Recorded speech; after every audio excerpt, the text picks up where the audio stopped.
विभा के national president doctor Vijay Bhatkar जी, सम्माननीय वैज्ञानिक गण, देवी और सज्जनों, त्योहार, उत्सव, फेस्टिवल ये भारत का कैरेक्टर भी है और भारत का टेम्परामेंट भी है और भारत की ट्रेडिशन भी है। आज के इस फेस्टिवल में हम साइंस को सेलिब्रेट कर रहे हैं। हम उस ह्यूमन स्पिरिट को भी सेलिब्रेट कर रहे हैं जो हमें लगातार इनोवेट करने के लिए प्रोत्साहित करती है। Friends, India has a rich legacy in science, technology and innovation. Our scientists have done path-breaking research. Our tech industry is at the forefront of solving global problems. But India wants to do more. We look at the past with pride, but want an even better future. साथियों, इसके लिए Bharat basics पर जोर दे रहा है। आप सभी से बेहतर ये कौन जानता है कि साइंटिफिक टेम्पर डेवलप करने के लिए बचपन से बेहतर समय क्या हो सकता है। आज भारत के एजुकेशन सिस्टम में स्ट्रक्चरल रिफॉर्म्स किए जा रहे हैं ताकि किताबी ज्ञान से आगे निकलकर स्पिरिट ऑफ इंक्वायरी को बढ़ावा मिले। 3 दशक के लंबे समय के बाद देश को नेशनल एजुकेशन पॉलिसी मिल चुकी है। इस पॉलिसी के एजुकेशन सेक्टर को फोकस ही बदल गया है। पहले आउटलेस पर फोकस था, अब आउटकम्स पर है। पहले टेक्स्ट बुक की पढ़ाई पर फोकस था, अब रिसर्च और एप्लीकेशन पर है। नई नेशनल एजुकेशन पॉलिसी एक ऐसा माहौल देश में बनाने पर भी फोकस कर रही है जिससे टॉप क्वालिटी टीचर्स का एक पूल देश में तैयार हो सके। ये अप्रोच हमारे नए और उभरते साइंटिस्ट को भी मदद करेगी, एनकरेज करेगी। देवी और सज्जनों, एजुकेशन सेक्टर में जो ये बदलाव किए जा रहे हैं, इनको कॉम्प्लीमेंट करने के लिए अटल इनोवेशन मिशन भी शुरू किया गया है। ये मिशन इंक्वायरी को, एंटरप्राइज को, इनोवेशन को एक प्रकार से सेलिब्रेट करता है। इसके तहत देश भर के अनेक स्कूलों में अटल टिंकरिंग लैब्स तैयार किए जा रहे हैं जो इनोवेशन के नए प्लेग्राउंड सिद्ध हो रहे हैं। इन लैब से हमारे स्कूलों में साइंस से जुड़ा इंफ्रास्ट्रक्चर बेहतर हो रहा है। हायर एजुकेशन में अटल इंक्यूबेशन सेंटर तैयार किए जा रहे हैं ताकि देश में R&D से जुड़ा इकोसिस्टम तैयार हो। इसी तरह ज्यादा और बेहतर इंजीनियरिंग कॉलेज, ज्यादा IITs बनाने पर भी बल दिया जा रहा है। साथियों, क्वालिटी रिसर्च के लिए सरकार प्राइम मिनिस्टर्स रिसर्च फेलोशिप इस स्कीम को भी चला रही है। इसका लक्ष्य है कि जो देश का बेस्ट टैलेंट है उसे अपनी पसंद की रिसर्च करने में और सुविधा मिले। देश की सभी IITs, सभी IISERs, बेंगलुरु के इंडियन इंस्टीट्यूट ऑफ साइंस और कुछ सेंट्रल यूनिवर्सिटीज और NITs में ये स्कीम स्टूडेंट्स को काफी आर्थिक मदद दे रही है। देश के अन्य रिकॉग्नाइज्ड इंस्टीट्यूट और यूनिवर्सिटी में पढ़ रहे छात्र छात्राओं को इसका लाभ मिल सके, इसके लिए 6-7 महीने पहले स्कीम में कुछ बदलाव भी किए गए हैं। साथियों, बीते कुछ महीनों से मेरी अनेक साइंटिस्ट से चर्चा हुई है। हाल में ही भारत ने वैभव समिट भी होस्ट की थी। महीने भर चली इस समिट में पूरी दुनिया से भारतीय मूल के वैज्ञानिकों और रिसर्चर्स को एक मंच पर इकट्ठा किया गया। इसमें करीब 23,000 साथियों ने हिस्सा लिया। 700 घंटों से भी ज्यादा की डिस्कशन हुई। मेरी भी अनेकों साइंटिस्ट से बातचीत हुई। इस बातचीत में ज्यादातर 2 चीजों पर बल दिया। ये 2 बातें हैं, ट्रस्ट और कोलैबोरेशन। देश आज इसी दिशा में काम कर रहा है। All our efforts are aimed at making India the most trustworthy center for scientific learning. At the same time, we want our scientific community to share and grow with the best of global talent. No wonder India has become very active in hosting and participating in hackathons. They are held in India and abroad.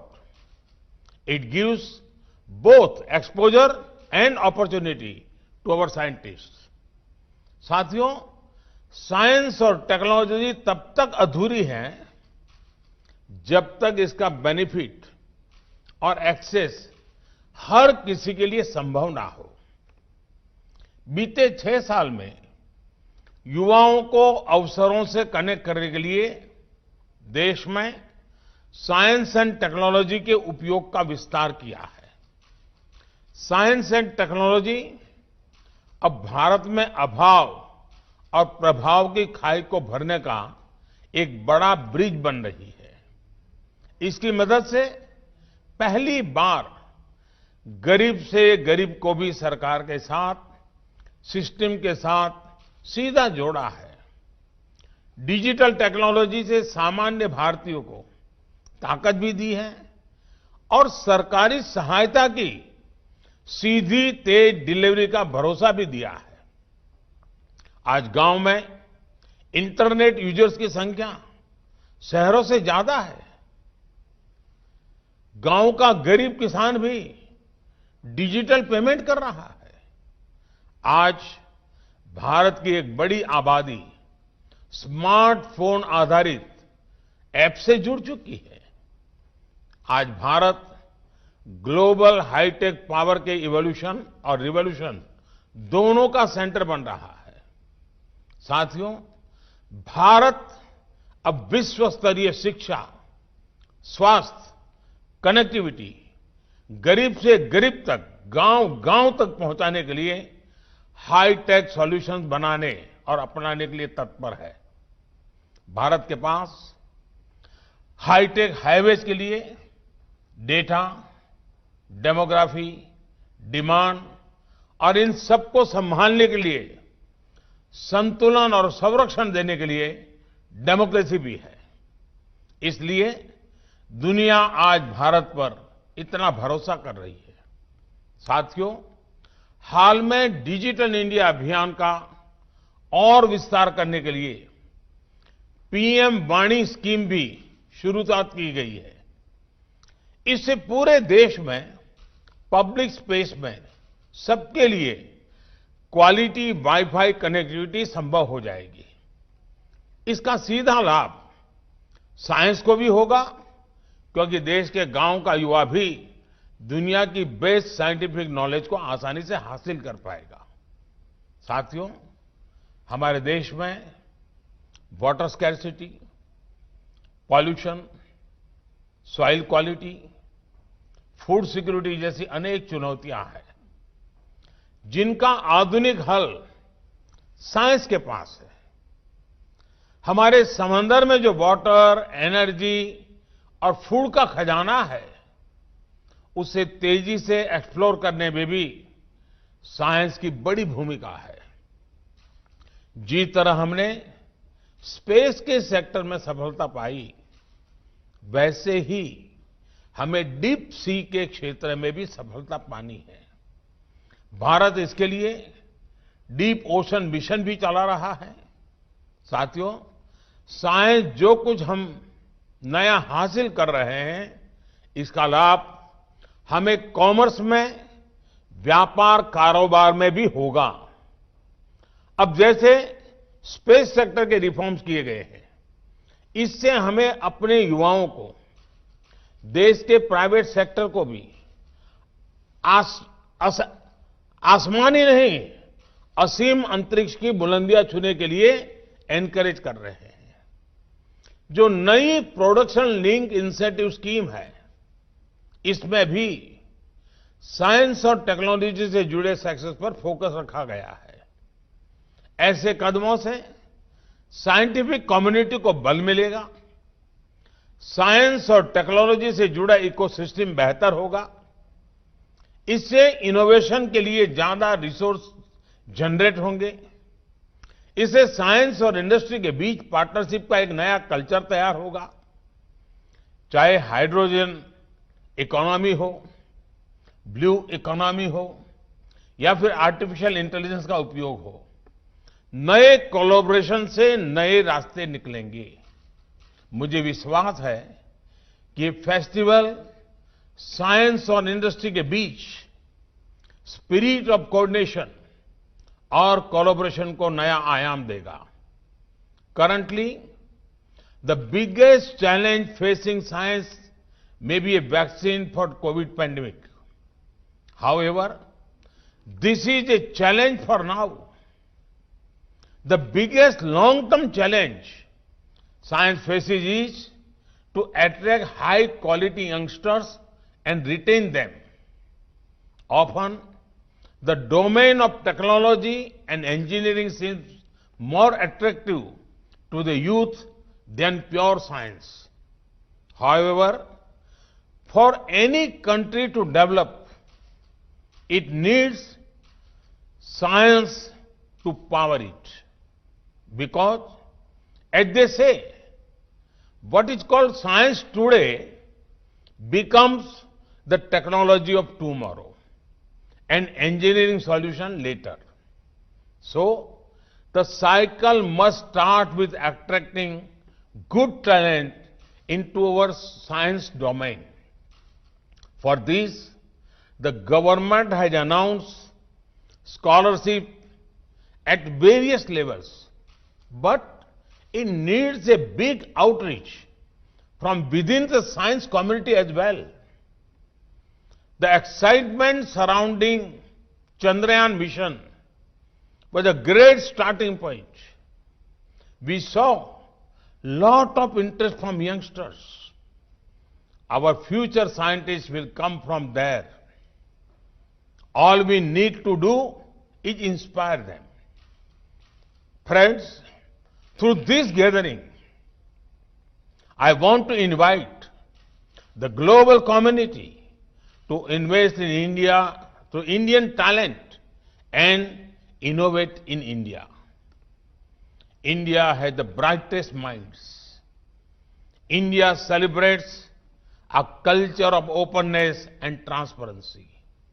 The government of India stands ready to address any challenge and improve the research environment here.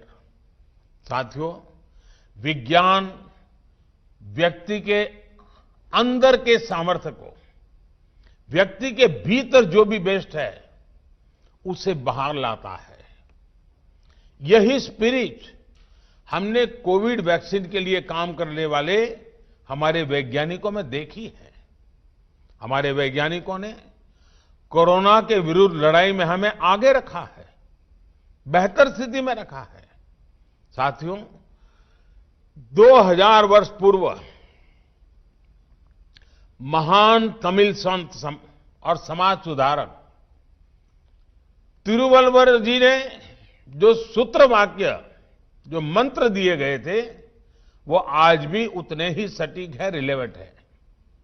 उन्होंने कहा था, इन Sandy soil When deep you delve, you reach the springs below. The more you learn, the freer streams of wisdom flow. यानी रेतीली धरती में जितना गहरा आप खोदते जाएंगे, एक दिन पानी तक जरूर पहुंचेंगे। ठीक वैसे ही जैसे आप जितना ज्यादा सीखते जाएंगे, एक दिन ज्ञान के, बुद्धिमत्ता के प्रवाह तक जरूर पहुंचेंगे। मेरा आप सभी से आग्रह है, सीखने की इस प्रक्रिया को, लर्निंग के प्रोसेस को कभी मत रुकने दीजिए। जितना आप सीखेंगे, जितना आप अपनी स्किल्स को डेवलप करेंगे, उतना ही आपका भी विकास होगा और देश का भी। यही स्पिरिट आगे समृद्ध होती रहे। साइंस भारत के, पूरी दुनिया के विकास को ऊर्जा देती रहे। इसी कामना, इसी विश्वास के साथ आप सभी को बहुत बहुत शुभकामनाएं। Thank you. Subscribe to Nation Next YouTube channel and press the bell icon to get regular updates from Nation Next. Also like Nation Next Facebook page and follow us on Instagram and Twitter.